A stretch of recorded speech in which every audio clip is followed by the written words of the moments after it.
দল যাকেই মনোনয়ন দেয়, যাকেই মনোনয়ন দেয়, ধানের শীষে মনোনয়ন তো রাখি, ধানের শীষেই ভোট দেবো, তাই না?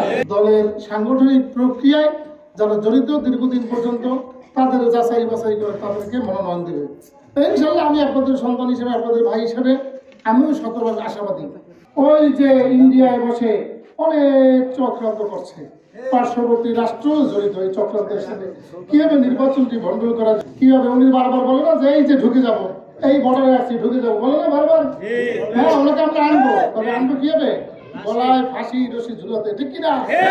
আর আমি তো আপনাদের একজন ভাই, এই কাঠালিয়ারই সন্তান, তাই না? আমি তো দলের কাছে মনোনয়ন চাই, দলও আমার ব্যাপারে কি অবগত আছে। আমার দীর্ঘ রাজনৈতিক পথ চলা, আমার এই রাজনীতি করতে গিয়ে দীর্ঘ নির্যাতন এবং ছাত্র রাজনীতি করতে গিয়ে বিভিন্ন ইমানের সহিত দায়িত্ব পালন করেছি বিভিন্ন জায়গায়, এবং এই যে রাজাপুর কাঠালিয়ায় আপনাদেরকে সাথে নিয়ে সাংগঠনিক কর্মকাণ্ড পরিচালনা করছি দীর্ঘ বছর পর্যন্ত, ঠিক কিনা? এইগুলো কিন্তু দল অবগত আছে।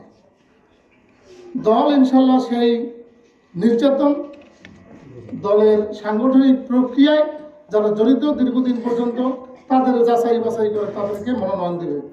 ইনশাল্লাহ আমি আপনাদের সন্তান হিসেবে, আপনাদের ভাই হিসেবে আমিও শতভাগ আশাবাদী দল মনোনয়ন পাবো।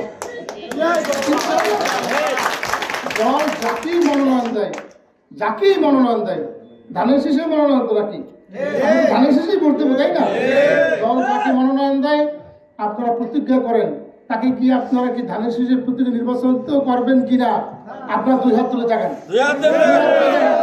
আমরা শ্রীরামপুরবাসী, আমরা ঐক্যবদ্ধ হয়েছি, আমরা ধানের শীষের প্রতীক যাকে দিবে দল তাকে আমরা ধানের শীষ মার্কায় ভোট দিয়ে, বিপুল ভোট দিয়ে আমরা এই কাঠালিয়া রাজাপুরের আসনকে দেশ নেত্রী বেগম খালেদা জিয়া, আগামী রাষ্ট্রপতি জনতা জনাব তারেক রহমানকে আমরা উপহার দেব, ঠিক কিনা? আমরা কি প্রতিজ্ঞা করলাম? ঠিক আছে, আমরা প্রতিজ্ঞার মধ্যে থাকবো ইনশাআল্লাহ।